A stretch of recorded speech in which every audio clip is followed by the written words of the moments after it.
I'll hit the record. And Sean, I want maybe I'll just hand it over to you. Maybe share a little bit more about your background, and then talk to us about the current real estate rental market, and we'll just listen to what you have to say. Sure. Yeah, I'll dive right in. So just a little background on myself personally. Like I said, I'm from the Los Angeles County area. I say Los Angeles County because I'm not from LA. I'm from the furthest northern reach of LA County, right on the border of LA and Kern County. So that puts me at about Palmdale, Lancaster, if anybody is familiar with it down there. I moved up here to Sacramento for school. I've been up here for 5-6 years now, and I got pretty involved in real estate right out the gate. So one of my first jobs up here, I was just an intern assistant for a local real estate broker. Just kind of learned the trade, you know. I mean, he was a broker, he was a real property, an owner as well. He had 15, 20 units or so. So I got to learn a lot from him, and I started moving towards the realm of real estate sales. So for about 2 or 3 years, I worked at Lion Real Estate in downtown doing some sales for a high volume sales team. So I was doing about 250 to 300 outbound dials a day to expireds, for sale by owners, absentee owners, you name it. I was doing that for a good 2.5 years. Had some pretty good success with it. I think each year I ended up closing, combining on and off market, probably about 10 to 15 on average a year or so, but they ended up being on the lower end. My broker split was pretty high, so there wasn't a ton of money in it, and I got really interested in the management side of things as well. So for the last 2 years, I've been working with Real Property Management.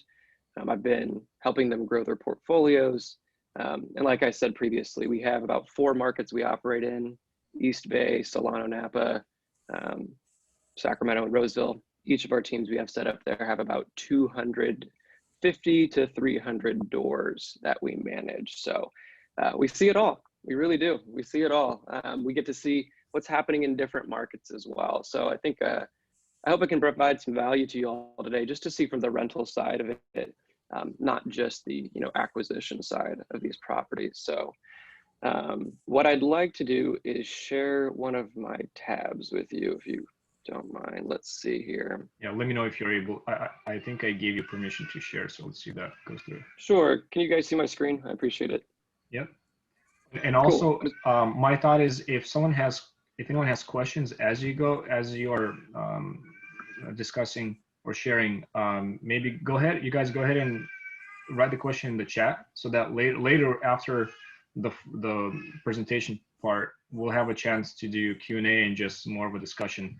So maybe try to hold your questions till the end, or shoot them in the chat, so that way we can look at them later.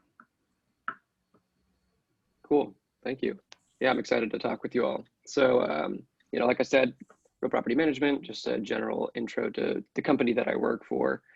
I kind of wanted to get into a couple of things that are new to the rental world in 2020. So a new requirement that we had to do this year is provide a rent cap and just cause addendum in all of our lease documents, as well as provide it to all of our existing tenants. And there's a lot that goes into this, but the main bullet points are: 1, annual rent increases are capped, California statewide. So in specific areas, like I think somebody mentioned earlier, in Oakland or the Bay Area, certain areas have different rent control laws, but California-wide, we did get capped at a 5%, plus the change in the cost and change of living per the consumer price index. That's calculated, I think, every April. It's hovering around 1 to 2%. So on the safe side, we aren't really increasing rents with our portfolio above 6% in most cases. There are, though, exceptions to this rule. So I don't want to scare everybody. There are exceptions to this rule. So what the exceptions are is if you own a single family home and you are a sole owner of the property, it's not a company that owns that property, you are exempt from that. So you don't have to worry about it. So a lot of the clients we work with are single family homeowners or small multifamily. That's who we typically work with. So seeing as though we had such a large single family home population, it didn't affect our portfolio all that much, thankfully. You are also exempt if you have a multifamily home built within the last 25 years. So currently that means anything 1995 or newer, you are exempt from this law. You can still raise rents to essentially whatever you feel if you land within that range. It's a rolling 25 years though. So next year, it's going to go to 1996, next following year after, 1997. So something to keep in mind if you have a multifamily home. If you're purchasing multifamily in the California area, you will be capped at these rent increases. So you should probably be thinking about that on purchases with tenant occupied properties. So if you're purchasing a home, it's drastically under market rent. The tenants have been there for 45 years. We see it all. We see that all the time. It's important to understand that you will be capped at the amount of rent you can increase on those tenants. Now, can't you just serve a notice to vacate and get a new tenant? Technically, yes, you can serve a notice to vacate, but the other part of this new law is going to catch you to a certain degree. You cannot serve a notice to vacate to a tenant unless you have just cause. So meaning the tenant's not paying rent, meaning the tenant's breaking the lease, unauthorized occupants, things like that. You do have to prove it. But if you need to vacate that property, essentially you need to move back in, or you're going to sell the property, remove it from the rental market, you do have to give them at least 60 days notice, no matter if they're on a month-to-month lease or not. And you will have to provide them up to a month's worth of moving costs or just paying out their last month's rent. That's the law. So we've studied that pretty intimately. We want to know which, all of our property owners, we want to know if that's something that they do have to abide by. So if you are exempt from this law, meaning you have a single family home or a multifamily home built within the last 25 years, you are exempt from these two things. So that's a new thing that came through 2020, very interesting, very challenging. So I want you all to keep that in mind. I think the other thing we want to talk about, of course, is what's on everybody's mind every single day is just COVID-19. So what has this really done to rental property investing? So through most of 2020, of course, starting in about March or April, there was an eviction moratorium, meaning your tenants could just not pay rent and you wouldn't be able to evict them. Not even necessarily that they wouldn't process the eviction, but the courts were actually just physically just closed. They weren't having any open courtrooms. At this point in the year, we are able to file evictions. However, we're still not seeing any evictions heard in the actual courtroom. Now, people may have gone through it. If you have, let me know. We haven't been able to do it this year yet. It's been quite a challenge getting these through. Of course, when your tenant's not paying rent and you, the property owner, still have a mortgage, it's very frustrating. There's limited support for property owners in this state right now, while the tenants are giving time relief. One thing I wanted to make everybody aware of is if you are in this situation, if you have a tenant who is truly not paying rent, you may be able to request a forbearance on your mortgage. So not a forgiveness, it's a forbearance. And what that means is that they'll essentially just tack it onto the back end of your mortgage. So you'll still pay interest, you'll still make that payment, but your loan will be extended. Not all banks provide this, but we did have a couple of property owners this year who their tenants weren't paying, and they were actually able to get this forbearance, which helped them a lot. But it's just something you should probably explore if you find yourself in this situation. And then the last update that we have from our attorneys that we do work with is that in order for tenants to continue receiving this aid, continue receiving these tenant protections, they will need to pay off a quarter, 25% of their outstanding balance by January 31st. 2021. Now, they have said this multiple months throughout this year. So they said, we do, the tenants will have to pay off a balance by June, they said it. In August, they said it. And they've pushed it to January 31st, 2021. I'm going to tell you this right now. I don't think it's going to be January 31st, 2021. It will likely be pushed back again, is my thought. The tenant is legally, if they don't pay off their balance, the landlord is legally able to sue the tenant for the outstanding amount, but not evict. So that's where we stand right now. Evictions still aren't being processed. So that's really concerning. And by suing the tenant, in all reality, you're not going to get the money anyways, and you're still going to have a tenant in your property. So it's almost a moot point to even try. Just something for y'all to think about.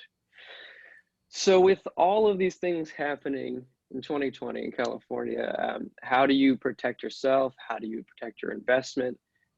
Number one is going to be heavy tenant screening. Now, our company is very strict with the tenants that we put in place. Of course, we have a credit check, we have a background check. We're looking back at evictions, will stay on your record 7 to 8 years. We're verifying income with employers. Household has to make at least 3 times worth the rent amount.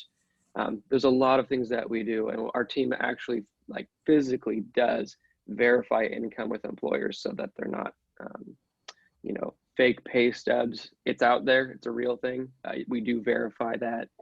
And we also will go back at least 2 prior rental properties that they've lived in to get positive rental feedback. So we're looking for no breaks in their lease, no unauthorized pets, animals, lease violations, late payments. We're literally looking at every possible scenario that could go wrong with a tenant and building that into our process and setting the expectation up front when they apply. So when you're filling your vacancies, the best thing you can do is have a strong tenant screening process. It's almost always financially beneficial for you to wait a little bit longer. I know you want to fill the vacancy quickly, but wait a little bit longer for the person that meets your criteria rather than making an exception. It's always going to bite you in the butt if you make an exception, at least in our experience. The other thing that you can do to protect your investments and yourself are updated lease verbiage. So twice a year, our company is updating our lease, usually in June or July, and in January, new laws are being introduced and implemented, sometimes even retroactive. This rent cap and just cause addendum that we had to provide, when it came out in January 2020, it was actually retroactive back to March 2019. So it's important to keep that in mind as well. So every year you want to be updating your lease. Every time you do a renewal with your tenants, you want to update that lease verbiage with the new laws so that you're protecting yourself. I can't tell you how many times we bring on a property owner who's had, the same tenants in place for 15 years. We bring them on and the lease is maybe 3/4 of a page long and there's no protections for them whatsoever. That's detrimental. It's detrimental. You want to make sure that your lease is properly worded so that if you do go to court, so that if you are in trouble, you can lean back on the lease and the tenants can't walk all over you. Because let's face it, California, it's a tenant leaning state. The judges will side with the tenants unless you've protected yourself. So just the reality of it. The last little part of this year-end 2020 in review, I want to let you know is you probably hear all the time on the news how bad the COVID is affecting tenants and whatnot. Although it has affected some of our tenants, you could probably see it right there. In 2020, I did a report recently, just as we were coming to the end of the year. We've had less than 2% of our entire tenant population across all markets, so Bay Area, East Bay, less than 2% of our tenants had any kind of payment lapse due to COVID-19. That comes down to the heavy tenant screening. That's where it all comes in. Because I'm telling you right now, the ones that we have had problems with are the people that we inherited, tenants we inherited, meaning we acquired a property management company, we took on a property that has tenants in place that we didn't vet. That's always the issue tenants that we get. Out of our entire portfolio, which is nearly 1,000 properties, we only had 2 tenants this year that made 0 payments. So that's really important that you're offering payment plans to these tenants when things come up. If you have good tenants in place, if you offer a payment plan and try to help them and get them caught up, they're going to work with you. But if you bring it down with an iron fist and say pay up or get out, they're going to dig their feet in the sand. And we've experienced that firsthand. We know that pretty clearly, that you want to work with these tenants, especially if they're good tenants. These 2 tenants that we did have no payments, we actually were able to get them out of the property this year without having to evict them. And so one of these, and I'm sure you've heard these methods, but one of them was a cash for keys offer. The cost of an eviction is so much money, not to mention the rents that you're not legally allowed to collect during the eviction. It's very expensive to evict somebody. In almost all cases, we're going to try to do a cash for keys offer first, because sometimes it just works and it's cheaper. In this one situation, we offered the tenant 1 month's worth of rent, which ended up being $1,300. We offered him $1,300 in the form of a check to hand over keys, and he just took it and ran. As opposed to us trying to evict him for 8 months, which would have been the alternative. We actually saved that property owner tens of thousands of dollars just by doing that. Even though they were a little hesitant to do so, because it's backwards thinking. I don't want to give my tenant money who hasn't paid me in 2 months, right? And then this other tenant that we did have them vacate without eviction is we actually just went through the process and started serving them eviction paperwork, having a process server go out to the property, serve them in person with eviction paperwork. And then I just followed up. At the time, my team and myself, we were following up with him basically every other day or so until we got him on the phone. And we did get him on the phone. We said, hey, we'll stop this eviction if you just hand over keys. And he did. So there's a lot of methods that you can do to get a tenant out during this without eviction. Sometimes it's even more beneficial when we're not dealing with this. We use this oftentimes even without COVID being a factor. So that's just kind of a year-end review. One thing I want to throw together for you guys as well, because it's a pretty cool topic, I think, is just a market update of just these areas that we operate in. So I did a quick report for you. I did this for a client recently who's looking for properties to invest in with our company. I pulled up Sac County, Solano County, and Contra Costa County. Those are the areas that we have most of our portfolio consolidated in. I'm happy to give you this report too at the end. If you ask for it, just hit me up on email, shoot me a text, whatever you want. And we can just look at the general market here in terms of a gross rent multiplier. So what I did for this client is I put together the average sale price,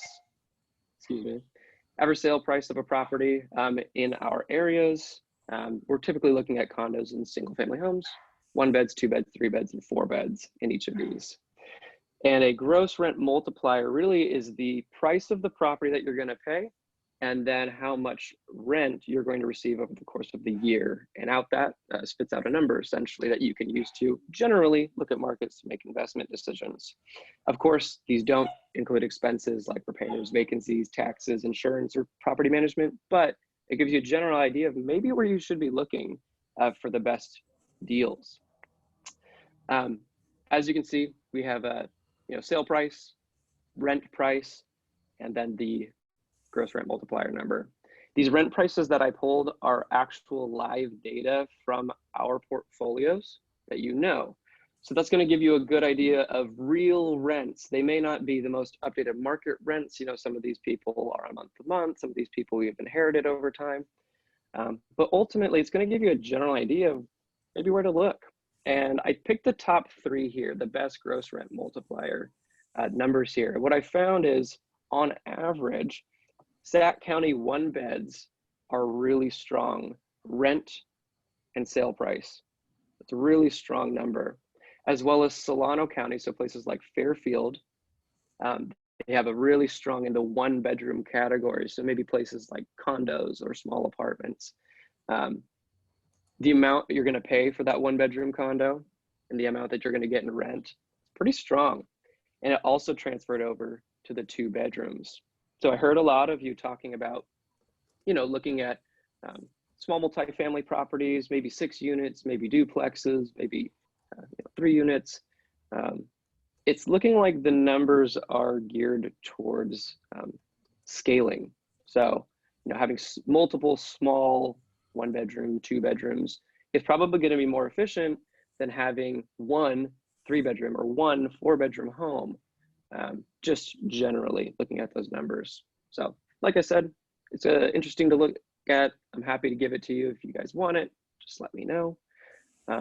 Other than that, I could probably just close this up. That's what I had to bring today. All right, great. Thank you. Sure. I know we got a couple questions in the chat, but you guys feel free to actually, those of you who wrote in the chat, feel free to ask Sean directly, and that way we can get a conversation going. Yeah, Sean, what's up, man? I see you on the forums all the time, man. Good to see you. Hey. Appreciate the presentation. My question for you, cash for keys, do you guys have a formula to how you approach that? Do you just start low and let them kind of run it up depending on where you're located? I know the Bay is a lot different than Sacramento. How do you start that what is your first offer, I guess is my question. Sure, that's a great question. It's always a challenge. I don't think there's a real formula behind it because different tenants have different mindsets. Some of them are hurting really bad. Some of them just are doing it out of spite, just to be honest. Some people just don't care. They'll live there forever. So usually what I've done in the past is I've started at $500 because that's worked. It was like 2 years ago. We were having trouble getting them out. We started at $500, took it and ran. That's really cheap. That's cheaper than an eviction in most cases. That's the way to go. When I'm talking with my clients, or at least when our team is talking with their clients, I manage a couple of these teams here, but when we're talking with our clients, we start usually at 500, but we're going to set precedent of like, what won't we go above? What is it really that we can't go above? And it's important to think about how much does an eviction usually cost and weigh out the cost and the benefit there. An eviction is going to take anywhere between 2 months. I've seen them go over a year, but evictions will probably take anywhere between 2 to 4 months, depending on how the tenant plays it. So you got to think about how much lost rent you're getting with that, because you can't legally collect rent during it. And then how much you're going to pay an attorney if you use an attorney, and then filing fees. With that, sometimes it just makes sense. You might even pay up to 3 months worth of rent direct to that tenant if you feel as though they'll get out quickly and you can fill the vacancy quickly. It's just less of a formula and more about your or my client's financial position on the property. Appreciate it. Mm-hmm. Let's see. Do you guys want me to just start kind of knocking out the questions that are here in the chat, just kind of top to bottom? I'll chime in with my question. Sure. So if a tenant has a 1-year lease and it's up for a renewal, or it's ending, and you decide not to renew it during these kind of times, can you do that? Yes. Like, is it, because I see a lot of eviction laws, but it doesn't really say anything about not renewing the lease. Right. So early on in this year, I'd say prior to June, when this was all coming out, a lot of the counties that we operated in restricted the use of notice to vacates. So we couldn't do that. We couldn't serve a notice to vacate. The lease would expire, but technically when a lease expires, it rolls month to month, whether it's in place or not. It will roll month to month if the tenant resides in the unit and pays you rent again. So you can cancel out a lease. However, you do need to serve a formal notice to vacate. You shouldn't let it just automatically expire and expect them to move out. You should always do a formal notice to vacate. If they've been in the property less than a year, and let's say they're on a month to month, you can just serve a 30-day. If the tenant's been in the property for 1 year or more, you must serve a 60-day notice per California law. Got it. So if you serve a 30-day notice during this COVID time, like you're still good before January 31st, or just? I mean, just in general, at this point right now, we are still serving notices to vacate in all of our markets. Our owners are selling properties. Our owners are moving back into properties. We can still serve these notices and have the tenants vacate. Okay, thank you. I had a question about the the rent cap. I know you said the single family is exempt. How many single families can you have before you're out of that exemption? As many as you want. Really? Okay.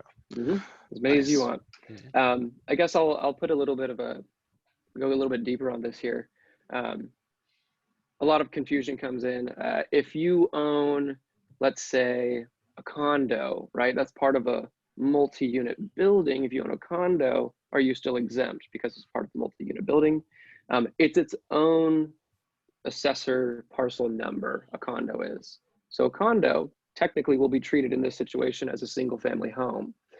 If you have, let's say a fourplex, you're going to be set in this law here. I'll give you one example, which is really interesting. We have a client who purchased half of an apartment complex a few years ago and went through the process and got them legally declared as condos, not an apartment complex. So they, through the purchase, purchased 32 individual condos. And with that, they're technically exempt. Thank you. Appreciate it. I'm assuming that can be cost prohibitive depending on the numbers, right?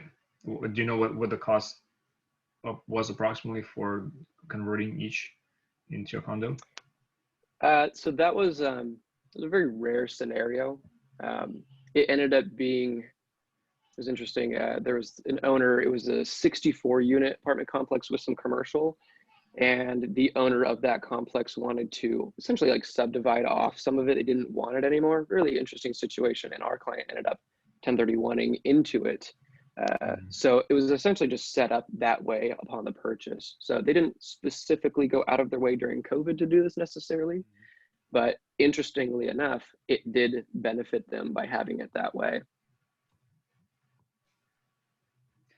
And quick follow-up on the exemption rule for single-family properties.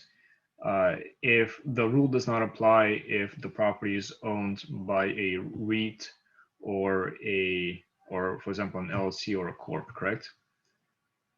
So that's a good question. There's a little bit of intricacy within those there. So it can be owned by an LLC and not necessarily be subject to those laws. Within an LLC, you can just have, individual owners. They're just people who own the property within the LLC. But if a company, right? So for instance, I think we have a mining company that just happened to have some real property that they had us manage. They're a company. They are put under those laws. They're not exempt. And then in the same vein, a REIT, a real estate investment trust, they are not exempt from this either. So it's a company that's investing in real estate. So a REIT is technically subject to these new laws. Because my question was going to be, what if it's titled into a trust? So not a real estate investment trust, but a trust is set up for asset protection purposes, and the beneficiaries are individuals. That would not apply to them, right? Exactly. So, we have people all the time who have, family trusts or revocable living trusts, all these different styles of ownership. In most cases, you're going to be exempt unless you are a legitimate company investing in this property. All right. Cool. Does anybody else want to just shout out a question? Yeah, I'm Vijay here. So hey, Vijay. Hi. So you insisted more about tenant screening. So I understand that the tenant screening is based on a background check, credit check, and eviction checks. So So what are all the criteria do you look for if an investor self-managing the property? And my second part of the question is, like you mentioned about the lease agreement. So you have to keep updating the lease agreement. So where can we find these rules and update our lease agreements? Sure. So you had a couple parts in that question. I guess we can start with the tenant screening. So if you are an individual owner and you want to screen your tenants, you can set essentially whatever rules you want to a certain degree within fair housing laws, but you can set the rules you want. Now, our company, we have a fiduciary duty to our owners, our clients, to protect their assets, operate in their best interests, and fill vacancies quickly. So we found that there's a balance, right? I mean, we can demand a 750 credit score, and yes, we may wait around a long time and find somebody who has one, and they'll be a great tenant potentially. However, a 750 credit score is much less common than, for instance, a 500 credit score. So there's a balance there. Our company, typically what we're doing to find that balance is we require a minimum 600 for all applicants. So meaning anybody over the age of 18 needs to have a 600. If one of them doesn't have a 600, essentially we can still let them live in the property, as long as the other people have 600s, but we won't use their income towards our income requirement. So what that does is it kind of weeds out specific tenants who may be a risk for our property owners. And also without a 600 there, it allows the vacancy to fill quickly to a certain degree. It's almost impossible to tell you how many people we deny that just don't have a 600, excuse me. It sounds like a low number, but we deny people left and right all day because of it. And we really try to stay away from situations that get us into cosigners. We will use cosigners if necessary, but we try to shy away from it. So to answer that first question fully, we look for a 600 credit score. We're looking for household income 3 times the rent amount or more. We're looking for no evictions on the record.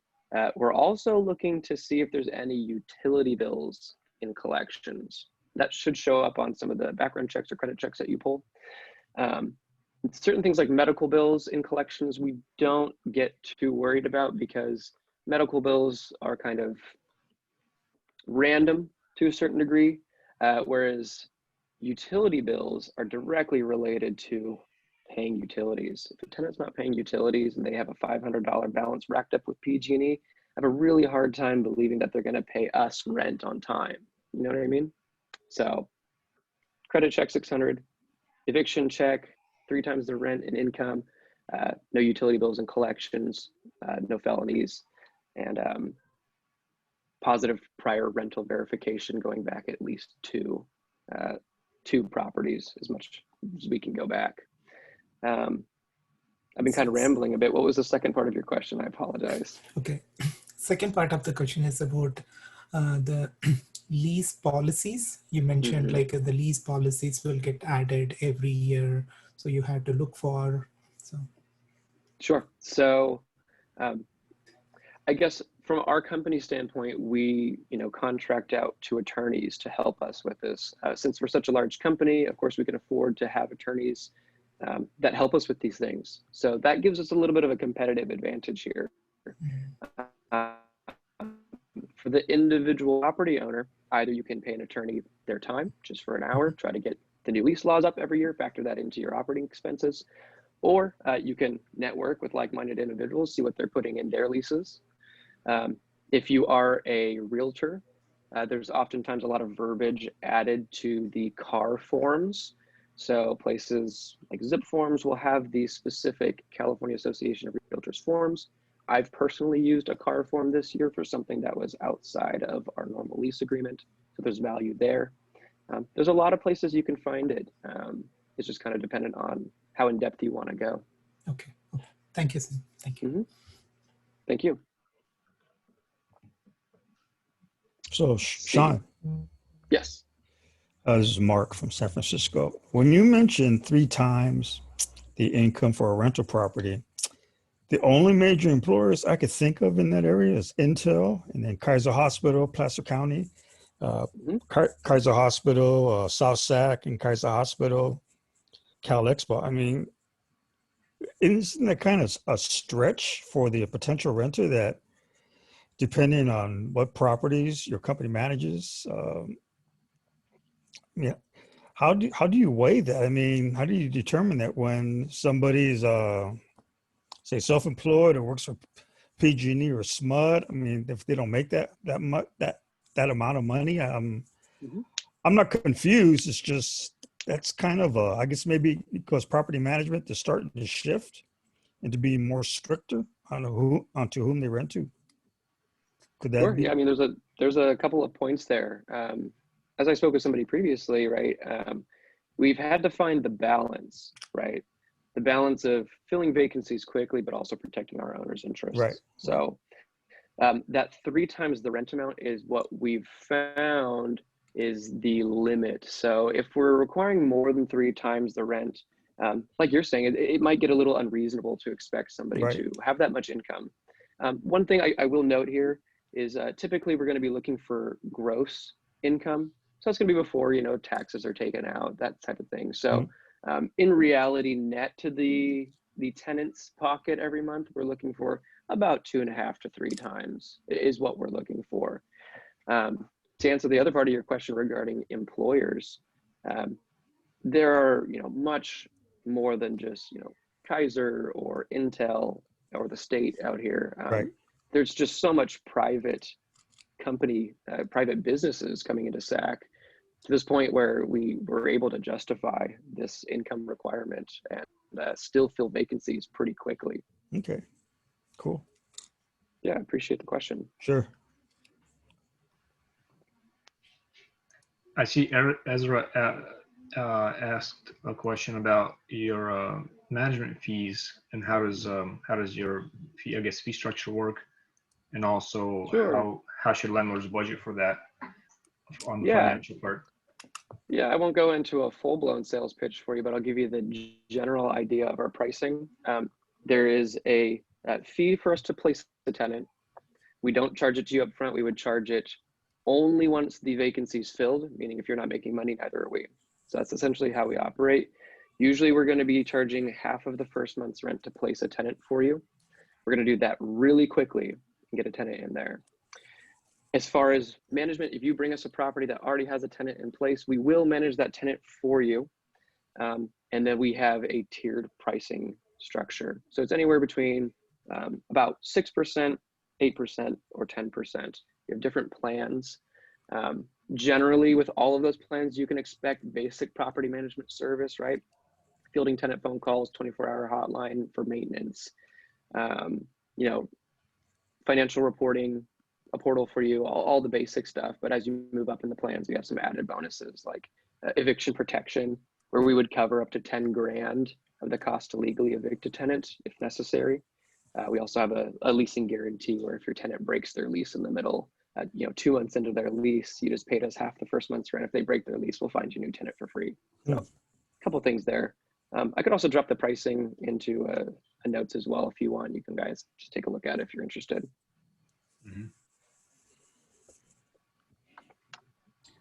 So what are you seeing in the rental market, and what are you predicting in the near term with everything that's going on? Like in terms of leasing? In terms of leasing, are you talking about maybe how quickly we fill vacancies, or how specific do you want to get? Well, so with this talk, I was kind of like, oh, I thought we were going to talk about COVID and rentals and what's going on. So I don't really have a specific question, but maybe some like what you foresee in the future, like the near term, like with foreclosures, forbearance, people moving out, like what are you seeing? And, you know, I guess some general assumptions of what will happen. Okay. So I'll let you know what we've been seeing recently, boots on the ground here.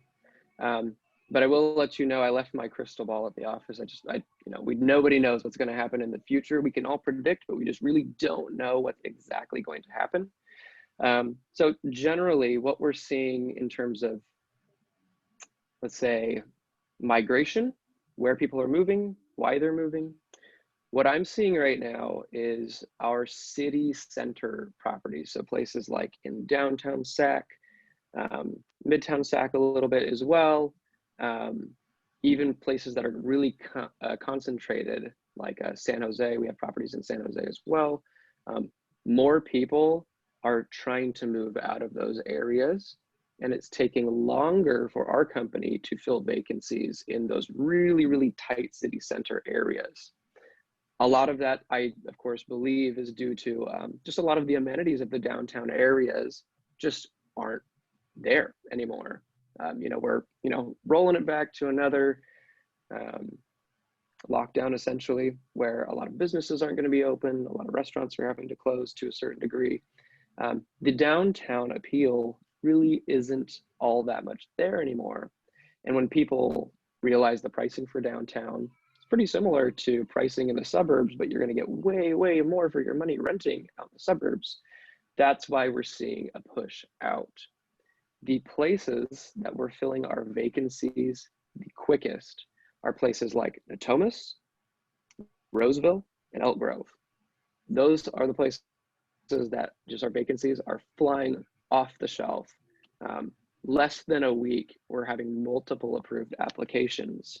But we just picked up a duplex in downtown, fully renovated it, put like $14K into it.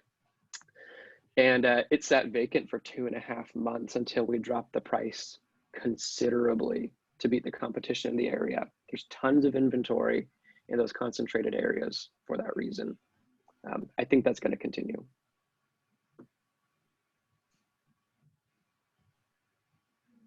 I hope that answers your question. Yeah, that's good. Thank you. I saw Mark threw a question in here. He says, in Fairfield, do you see a lot of military renters? I see a lot of military renters and owners, property owners as well. People come into the Fairfield, specifically Sassoon City as well, to go work at Travis Air Force Base. See it all the time. People are moving from out of state. They want to rent for a little while, check out the place before they buy, or they move into the area and they just purchase rental property because they think it's a good investment. So yeah, I see that a lot, Mark. I really do. It's a lot.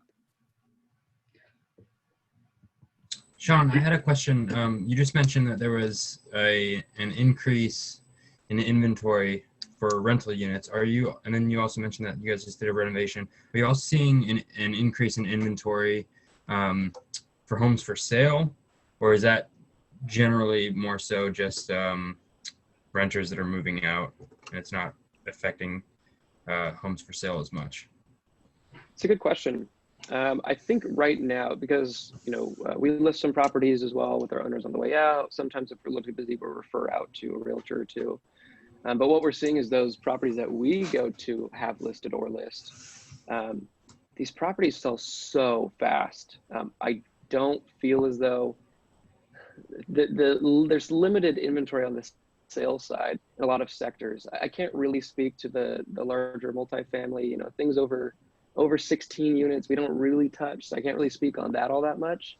But just down, let's say 1 to 4 door properties, those things are going lightning fast and they're going for a lot of money. I think that money's cheap right now. A lot of people are just taking up those cheap loans and just purchasing properties. A lot of people as well are cashing out of their commercial or multi-use properties, mixed use properties, and moving more towards residential just because it's a bit more solid. A lot of colleagues of mine who are in commercial real estate got hit really, really hard when all their tenants defaulted. So it's kind of what we're seeing. And then with, actually, I'll get back to you. Forgot my question. No worries, no worries. Let's see, any more questions in here in the chat? I have a follow-up question to what you talked about, the city centers, kind of people fleeing city centers. There's also talk about people moving out of California to other states. Are you seeing any effects of that, or just in general, are you seeing people moving out of state, or is it mostly just within state? It's a good question. I don't know. I see a pretty even mix. It doesn't really skew either way dramatically from my view on it, from what I'm seeing. I don't see everything, but we do have quite a few property owners who have had properties invested in our, Sacramento or Vallejo or Contra Costa areas, who are just cashing out, being like, I don't want to be a landlord anymore, and they're moving out of state themselves. They're getting a little freaked out. So I think, back to answer a little bit more of what I think it was Stephanie was talking about was, I think that on the rental property side of things, there's maybe some more inventory starting to become available for you folks and for us. So essentially that means, people are cashing out, they're getting a little scared. If you guys aren't scared, there might be some more options for you and a little bit more competition for listings out there, meaning you can negotiate a better deal. We might see deals start come back to MLS. Who knows? Gwen put in a question regarding short-term rentals. What are desirable short-term rental cities as dense urban city? I guess as people are fleeing dense urban cities. I'm sure if you can speak on short-term rentals, if you have any experience on that, or if you've seen anything. Yeah, to a certain degree. Just to be upfront with you, Gwen, we pretty much do deal with long-term tenancies. We don't handle short-term rentals within our company, though I do know people who short-term rentals. It's still a popular thing within certain areas, but it's going to be more tied to things like employers than it is going to be to things like tourism. So a good example is like the zip codes in Sacramento, like 95820 and 95817. Parts of those zip codes are right by the UC Davis Medical Center, which is a hub for short-term traveling nurses, people who aren't living in Sac full-time. They're going to be there on a contract for a little while. Those are the kind of places for short-term rentals that I think are still going to be, sound investments. But if you're basing your investment on places like Reno, where the whole economy and the whole, I guess, strategy that you'd be doing here for short-term rentals is based on the local economy of tourism, that's going to be a struggle. I think you're going to have to maybe just think of an exit plan, or at least readjust what you're doing for the time being.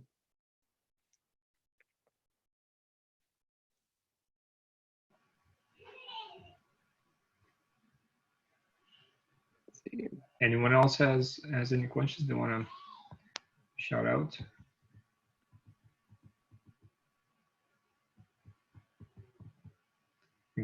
Everyone's in deep thinking mode.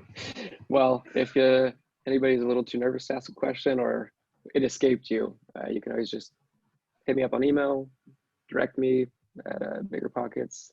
Just let me know. Happy to help. Yeah, can you share? Here's what I'm thinking. Maybe we can.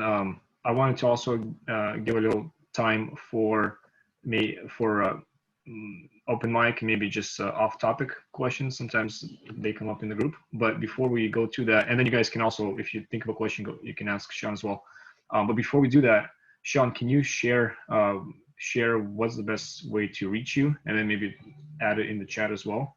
Share it in the recording. Yeah. For the video and also in the chat. Totally. I think I'd prefer if you guys wanted to email me. It's nice to keep it all in one place. So I'll throw my work email in there just so you can have it. I'm probably on that more than my personal anyways. And then if you wanted to just hit me up on my personal cell phone, that'd be great because I could text you back probably after hours if I get around to it. Sean at norcalpm.com, 661 area code, good old Southern California.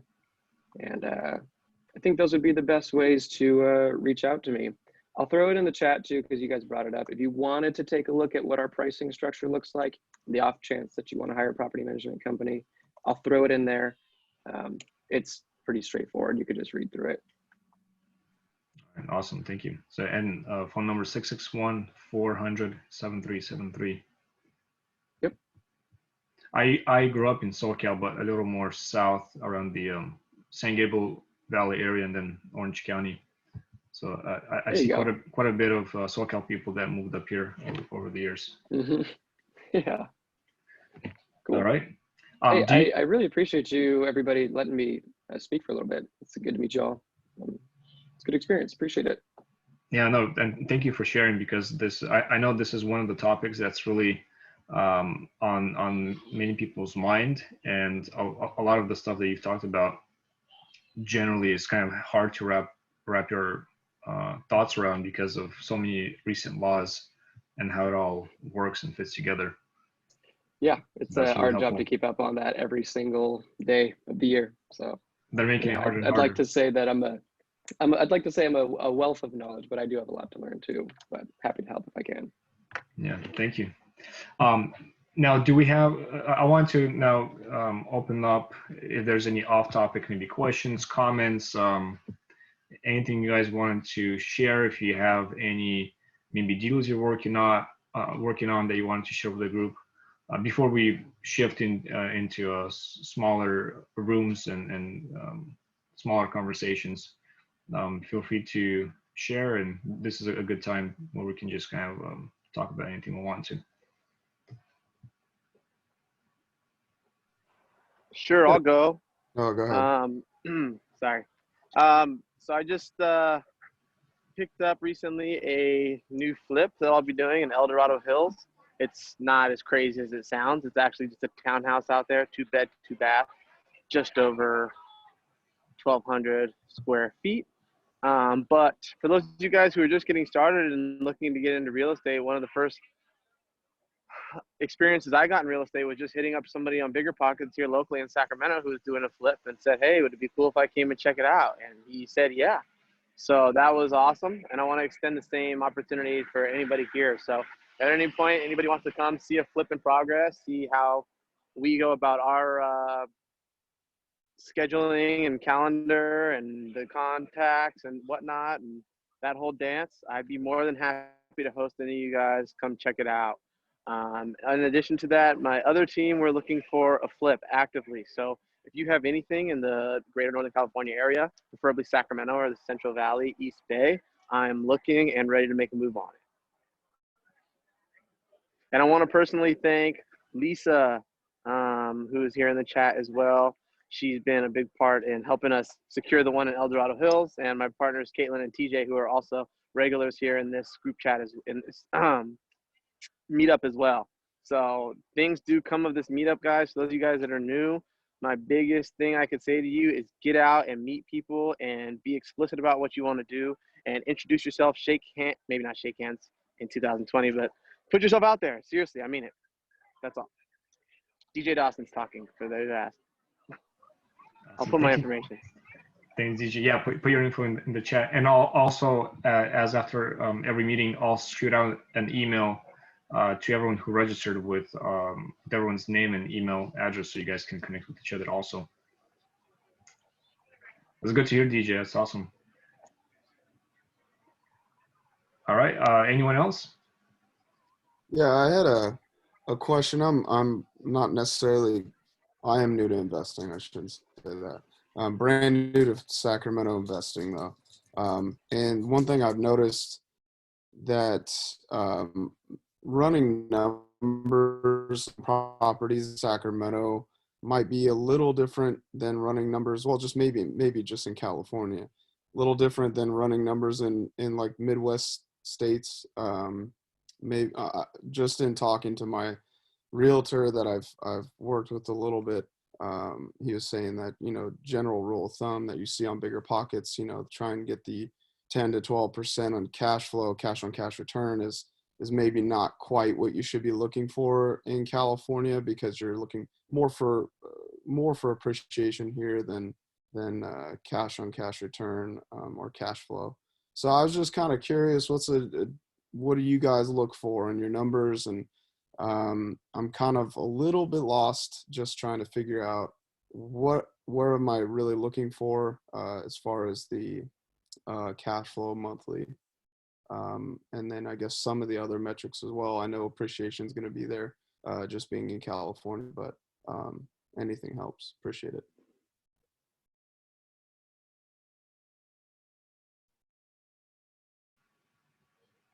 Yeah, that's a tough question. I mean, it comes down to what you're looking for, right? I mean, what is it that you want out of a property? I think you kind of have to work backwards there. I mean, identify what you're looking for and see if it exists. And if you can't find it on MLS, then you got to start working, deeper. You got to find other ways through places like this, like networking or relationships with research, maybe things coming on market before they put it on the market might go to you. There's tons of ways. You just got to figure out what you're looking for.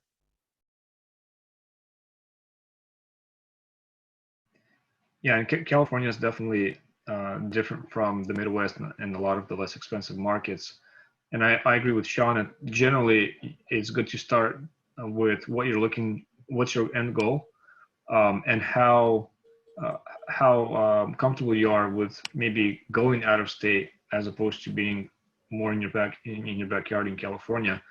I'm not sure. I think it's more, you would see more people investing out of California into other states than the other way around, right? So usually you don't see someone in the Midwest that wants to go out and invest in California because it's a tougher market here.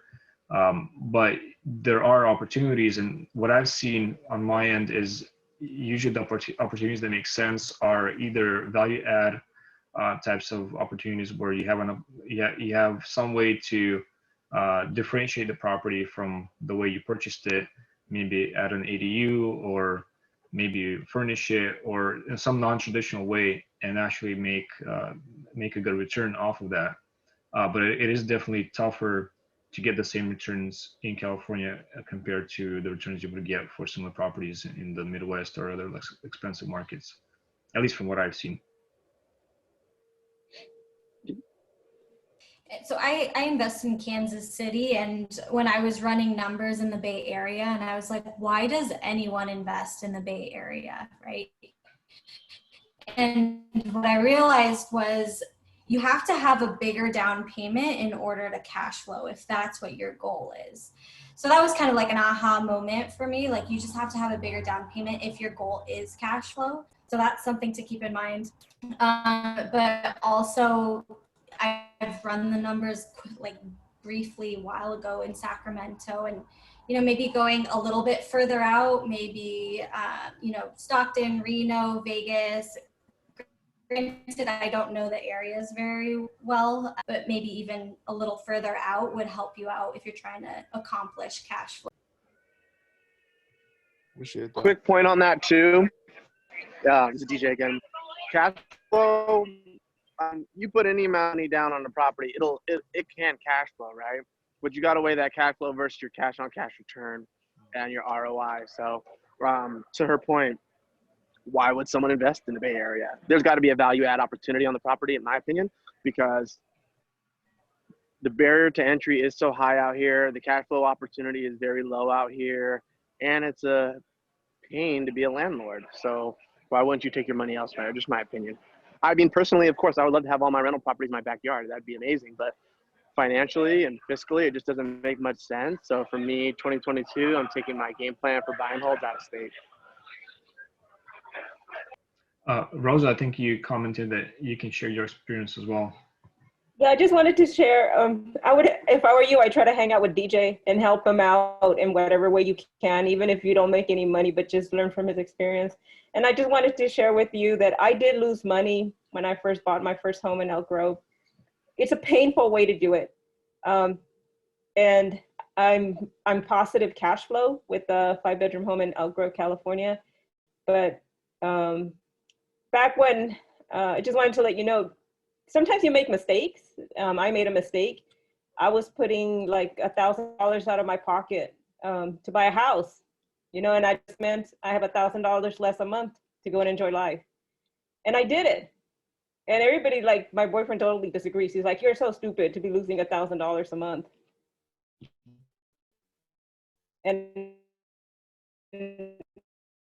But I don't know why I did it. I just went ahead and bought a house down, positive equity. Now I'm positive cash flowing 200 plus a month now. There's all this equity in the house. And I did it because I was thinking in the long term. I wasn't thinking, oh, what is $1,000 a month going to do for me today? What am I going to do 10 years from now or 20 years from now? And I think I'm lucky that I appreciated. I bought the house when there were 10,000 houses. Like every house on that block wanted a renter. I couldn't find it, but money, because sometimes things don't go your way. Figure out how to make cash flow, figure out how to split it. But I guess the reason you go into California is because there's limited supply and everybody still wants to buy in the Bay Area. But in the long term, you have to have enough cash flow to carry it through, to make it through. So I'm just gonna say, don't be afraid to give it a shot and learn. But definitely if you can figure out how to make some money every month, it'll work out. And if you lose money, you own equity. You can borrow against it now. So I would say go hang out with DJ and try to figure out how to get in there. Just get the house. Yeah, just get a contract and turn it over to somebody. Thank you for sharing. Yeah, thanks, Rosa. Do you know how long were you paying that 1,000 a month into the house until it leveled it out? I started off by being honest. So I bought the house like I was gonna live in it in Sacramento. I live in the Bay Area and in El Cerrito, and I said, oh, I'll go buy in Sacramento because if I lose my job, I can afford to live in Sacramento. And I let it sit out for a month. Like, isn't that stupid? Like I could have turned around and really fought a renter. For 5 years, I think I was losing $100 a month. I got a renter, a beautiful lady who cleaned the house. But when I did the math many years later, I'm like, I'm losing $100 a month to raise the rent on you because I'm not making any money. And it was a hard thing for me to do, to call and say, hey, I didn't tell her that, but in my mind, I had to say, it's your responsibility as a tenant to raise the rent so that you can maintain the house. So I bought the house in 2008. So my story is when a gardener beat me out for a house in Modesto, I kind of fell out of the market. And then in 2008, when everything crashed, I was the first one in line. I went to El Grove. There was an article in Times, and I was out there going, I'm going to buy this house, because I had been waiting for years and I couldn't afford to buy anything. But I did buy the house, not at the bottom of the market. If I had waited another year, I would have saved another 30K. But yeah, I think I lost $100 for, like, it's $1,000 for a whole year and then $100 for the rest of the last 10 years. But you made it all back, right? It's worth it. You made it all back in equity. I made it all back, yeah. Mm-hmm. Yeah. So it's double. I mean, but it's only in equity, yeah. It's only equity. And it's nice, like right now, people say take the equity out, but I sleep at night. Like, I'm like, well, gee, I have a lot of cushion where I don't have to pay the mortgage, and I'm not stressed out, and I can always borrow, I can sell, I have really good options. I can borrow, you know. So it's not a bad move. It's just, I'm saying don't be afraid and learn, but yeah. Awesome, thank you. Thanks for sharing that. Anything else? Anyone has anything else to share or any questions? Yeah, Martin here again, guys. How we doing? One, just really big thank you to Sean. Thanks for the awesome presentation. Got a couple things on the notes.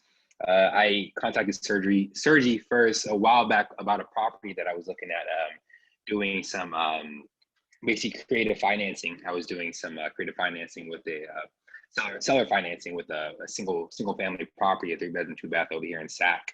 And I actually still have that property available. I'm still in really, really good contact with the owner who owns it outright, other than a $60,000 mechanics lien on the property. And I'm actually interested in seeing if anybody here would be interested in partnering up or helping me out with some of the financing. I actually have all my subcontractors already lined up.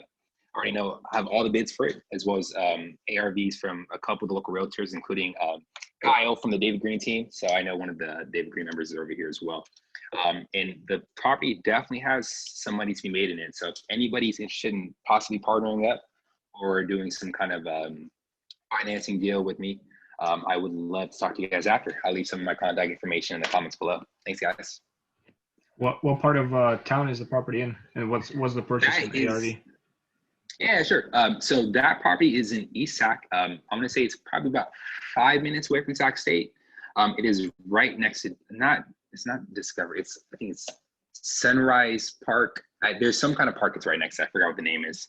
But the purchase price is $470, and the ARV on the conservative side is $650. If I'm taking all of the comps in the area, it's closer to $680.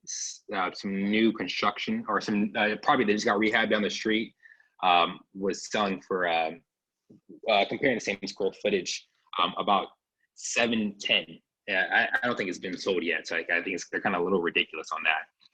But the construction cost on that right there is going to be about $45,000, and that's also kind of going over and above.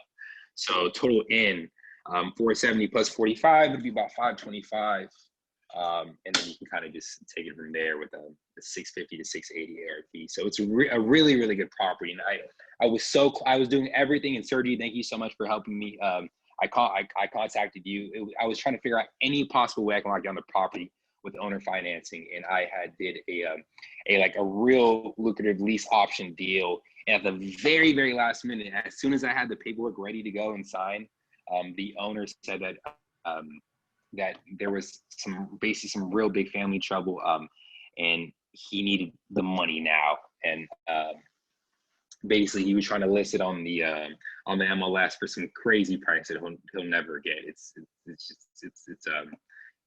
definitely out of question. But I still am in good contact with him, and I told him that I would give him a call sometime in December, which is now.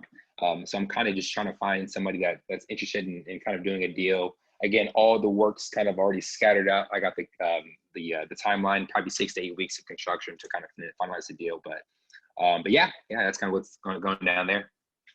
Hey, quick question: is that River Park like north of Sac State, or is that traditional East Sac, like tucked in? Traditional East Sac. So it's you know where the church is right in front of Sac? I don't know if there's like a big old church right in front of Sac State. Yeah, like right up there, right by the river, right by the bridge. Exactly. Okay. Yeah, cool, exactly. River Park. All right, cool. Yeah, it's a really, really nice neighborhood. I mean, I was trying my best to figure out a way that I could burr out of it, essentially to try to get it to 70, maybe 80% LTV, but I just there's no way unless I got the purchase price way, way lower. So there's no other way to do it but to play. Nice. Thank you for sharing. I'll keep my eyes and ears open. Yeah. Thank you guys for hearing me. Appreciate it. All right.